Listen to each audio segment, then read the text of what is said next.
So funny. He's a favorite of this club, and I can't believe he's here. You know him from his wildly successful television show, Home Improvement and Movies. He just finished a show, a John Grisham movie based on a John Grisham bestseller with Jamie Lee Curtis. Here is a very talented and funny man, Tim Allen, ladies and gentlemen. Let's hear it for Tim Allen.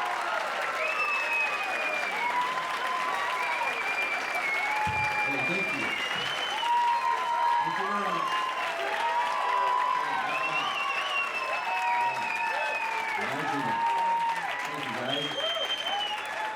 I want to thank the crew that backed me up, everybody up till now. Let's give them a big round of applause.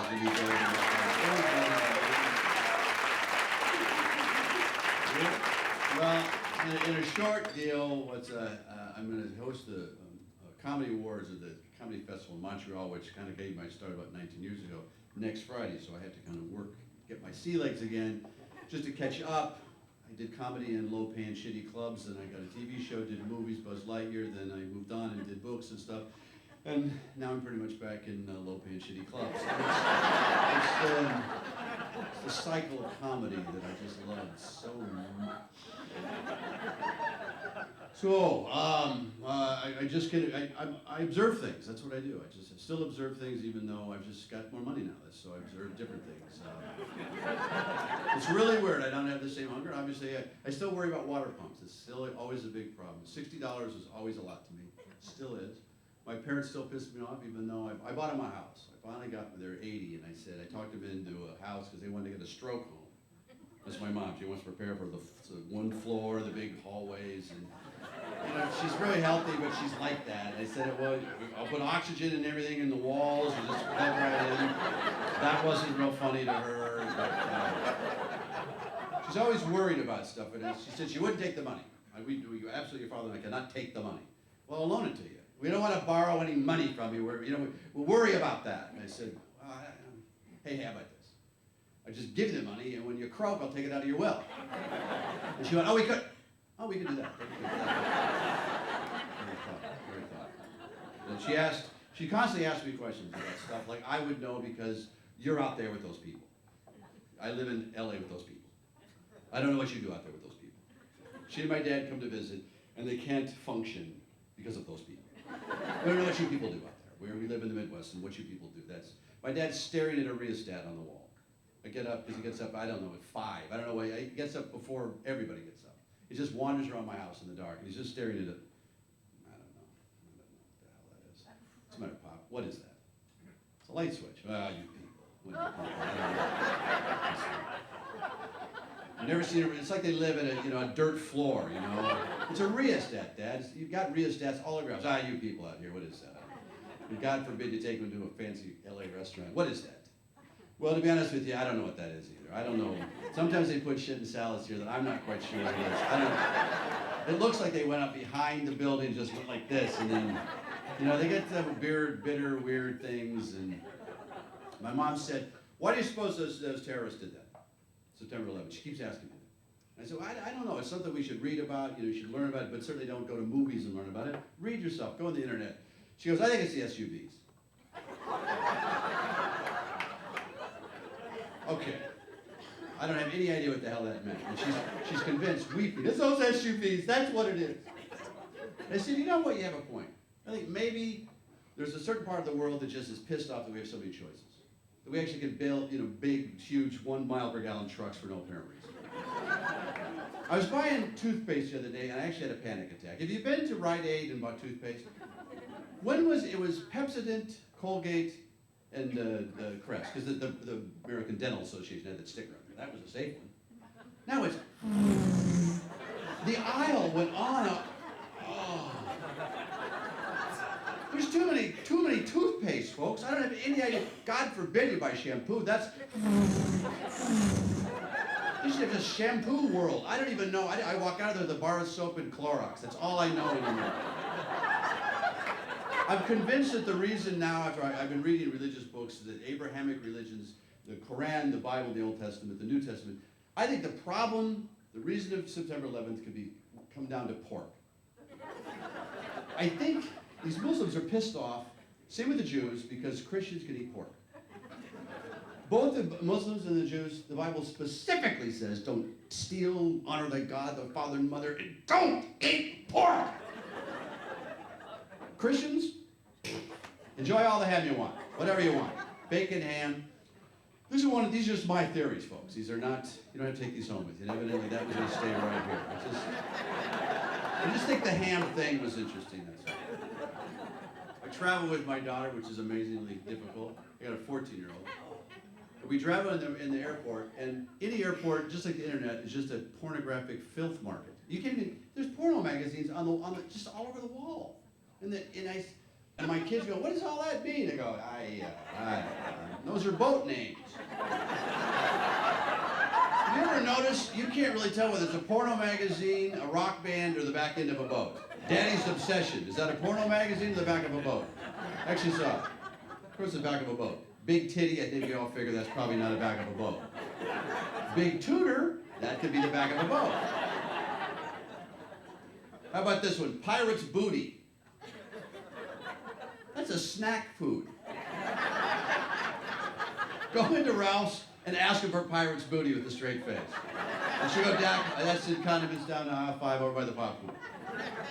I just love yelling that. Where's the Pirate's Booty? Is this fresh booty here, or is this old booty that's expired? I want the fresh pack of Pirate's Booty. Yeah. Well, I took her to Germany. Boy, there's a beautiful place. Still run by Nazis. I didn't like that place. My dad and I both World War II freaks. He was in it. I just watch all and read all this stuff. I'm surprised we beat those people. You look at Germans in the face, you go, man, I don't know how we ever beat you. They're angry, big, sweaty people. And they can take sausages one at a time. You know, my whole family's Germans. We wanted to go see what they were like, and I'm scared to death of my background. I mean, they just eat sausage. That's all they eat is sausage. They sweat and they lift big iron stuff everywhere. How did we ever beat these people? I don't know what happened. They're poetic people, the Germans. You know, a beautiful language, isn't it? Papillon is butterfly in, what is it, French. Mariposa in Spanish. German butterfly, Schmetterling! It's a beautiful Schmetterling! Look at it fly! Beautiful Schmetterling! Even the butterfly, don't call my name again. Don't ever call me. I warn my daughter all the time about, don't, do as I say, not as I do, Because there's a whole heading in my life of stupid shit that should have killed me. Even our parents, I think had loaded handguns in the house as a rule. That was just what it was, When I was a kid, driving and drinking was the same thing. We used to go to hot rod shows and they had bars in the cars. I mean, in the 50s and 60s, they had to open the trunk. There was bourbon, rye, and whiskey. They had these little bars in the car. The TVs, you drink and drive. That was the deal. Now it's not so popular. We used to have weapons, Toys by Marks. It was called a Johnny 7. It was a 7 guns in one. It was a 9. I couldn't wait to get this thing. It had silver and orange rocket projectiles that could launch. Yeah, a good way to put out an eye. It said that right on the box. A great way to put out an eye. We grew up in Denver, and my dad was an old military guy. He showed us how to make mortars. Fireworks were part of growing up. I'm talking about half a stick of dynamite, that's what I'm talking. We'd go out to this place in Wyoming with my grandma. We'd talk her into signing stuff. She'd do anything for us. And we'd sign away. You could pretty much blow up a barn with this stuff. We're 7, 8, and 9 years old. Get a KKK, they called it. Fourth of a stick of dynamite. What the hell were we doing with this kind of shit? I blew the curb right off the front of our house. My dad said, get out, get out. Where'd you listen to those? Put them away. Your mother I never knew anything about this stuff. He showed us how to make a mortar. My dad. Oh, no, a mortar, that's the way you go. Put rocks in a big, one of those drainage ditches. And he put another firecracker inside of that. And dropped that whole thing in a big tub of water. Launches this thing. And then we throw it up in the air and go, damn, Dad, that was great. He's gone now. Some lady in the block's got a big bruise on her forehead where these rocks hitting her, and Mr. Scow, the big Polish guy, he goes, you son of a bitches! Dad! See the door just shut and close. I'm just the instructor here, fellas. What was it? If I sold enough seeds, I got a BB gun. There was a good idea. I went around the neighborhood and sold seeds on the back of a Spider-Man comic book. And I got a Daisy pump, pellet gun actually. And that gets boring hitting that paper target after a couple days. So you start looking around for moving shit. Well, I don't want to hurt a bird or anything, so I wonder if Grammy will feel this. Well, hell, she's got to be 50 feet away from me.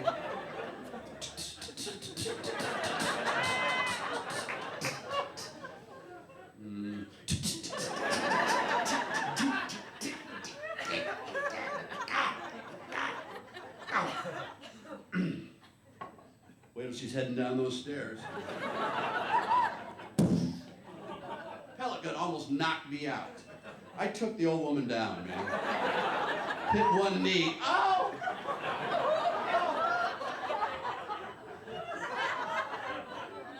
There's nothing like clipping your grandma, boy, I'll tell you. I didn't think she'd feel that. She's looking for anything. It must be the chiggers. Well, nowadays we have to call them chi-gros, you know, it's a little different nowadays. I'm politically correct about that.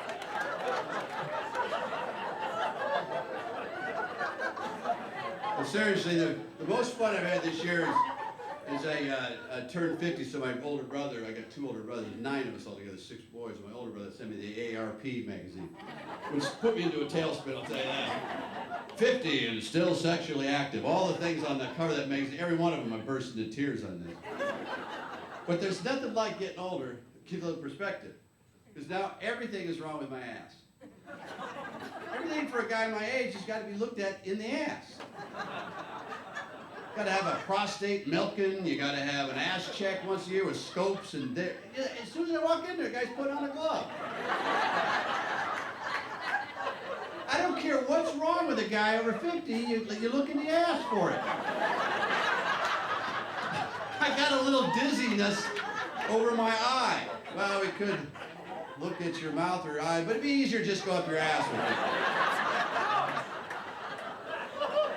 I don't know what happened. I was playing football with the kids and my shoulder and clicking. Hear that clicking? Yeah, well, I can check your shoulder out, but you know, it'd be a lot easier to just look up your ass.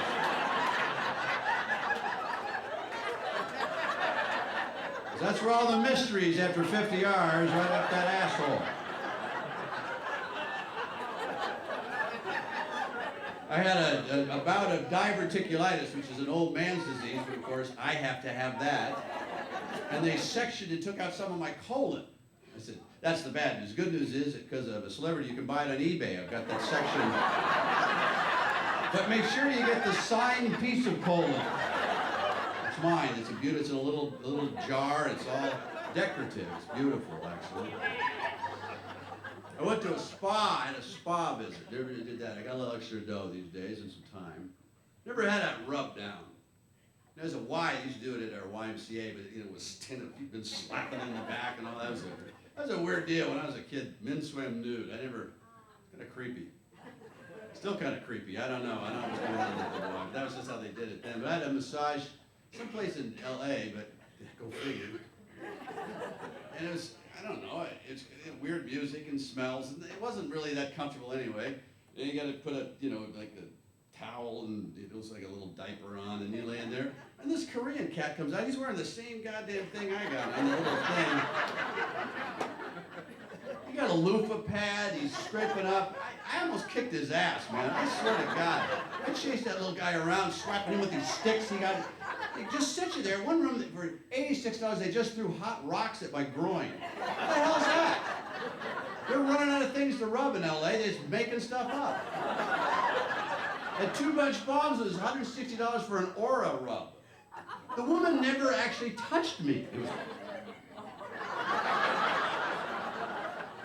They had a deep tissue thing, boy, where she said, there he is, I can feel your upper, there it is, your intestines, and she's pushing. I can feel a gas bubble. I said, lady, you better get out of this room. I swear to God.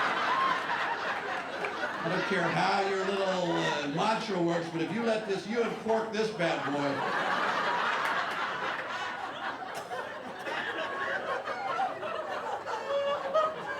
Because I tell you, I don't care how, the older you get, the louder the farting becomes. I don't know what that's about. And still women don't fart. I don't know what that's about. They squeak or crack one out once every 10 years. The theory is women talk so much they got no gas left for a fart. I just read that. That's in the Scientific American. I don't make this stuff up, folks. I read all the time. But I crack them out all the time, and my daughter, you know, is just Dad. The kids don't care. I let one go at Staples, walked out to my truck, it was still with me. What is that about? I'm in the folder department at Staples. Go through the counter, pay for the shit. I'm out in the car, and the kid's going, Jesus, Dad. I don't understand the physics of a follow fart. What is that when you go? Somebody's got to explain this to me. I always worry about whether God loves us, and I know that God loves us because he's got a damn good sense of humor. Hell, he could have made that fart gas come out anywhere. He could come out in your armpit where it should come out. Just a little valve. He went, no. I want them to know I have a sense of humor. Let's make their ass look like a little apricot. So when the noise comes out, it makes a little squeaky noise, like one of those little bathtub toys. Bring me every noise on the planet, I must hear every noise. And he settled on a trombone.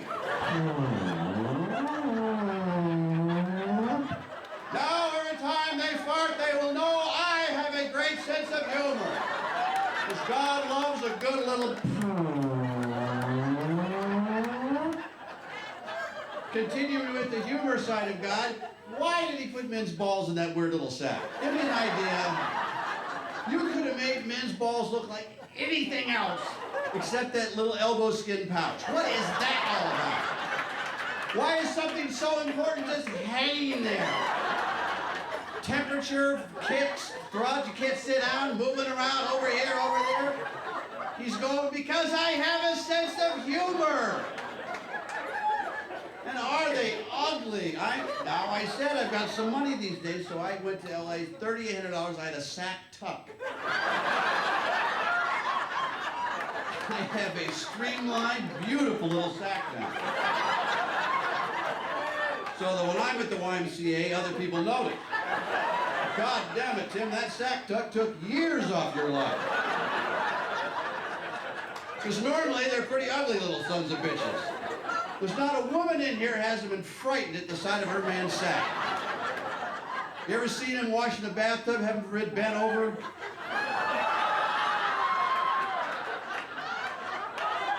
You walk in there, oh, it's you! I thought a wildebeest had wandered in here or something. And that's all the time I have, and I thank you guys for listening.